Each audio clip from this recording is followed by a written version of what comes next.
La notion de richesse est intrinsèquement subjective et varie en fonction des perceptions individuelles, des contextes culturels et des réalités économiques. Cependant, en France, des critères statistiques permettent de définir des seuils objectifs de richesse, basés sur les revenus et le patrimoine. Définition du seuil de richesse en France. Selon l'Observatoire des inégalités, une personne seule est considérée comme riche si elle dispose d'un revenu mensuel net après impôt d'au moins 456 €, ce qui correspond au double du niveau de vie médian établi à 2028 € par mois en 2022.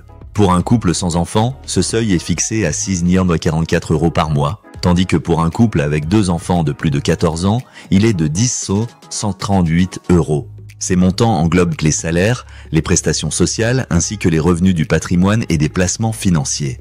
Il est essentiel de noter que ces chiffres ne prennent pas en compte les disparités régionales ni le coût de la vie, qui peuvent influencer la perception de la richesse. Par exemple, le coût de la vie à Paris est supérieur à celui de nombreuses autres régions françaises. Et de la campagne répartition du patrimoine en France, les inégalités de patrimoine en France sont marquées.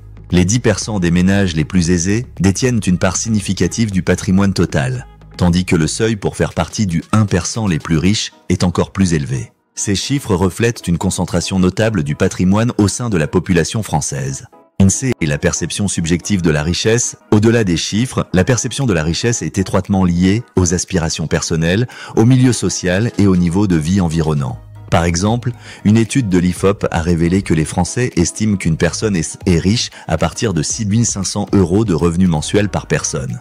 Cette perception varie également en fonction de l'âge, de la situation familiale et de la localisation géographique.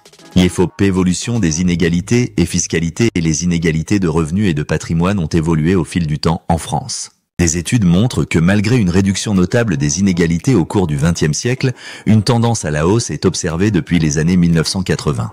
Cette évolution a conduit à des débats sur la fiscalité des plus aisés. Par exemple, en 2024, des discussions ont eu lieu concernant la mise en place d'une nouvelle taxe sur les riches, avec un seuil d'entrée fixé à quelques millions d'euros.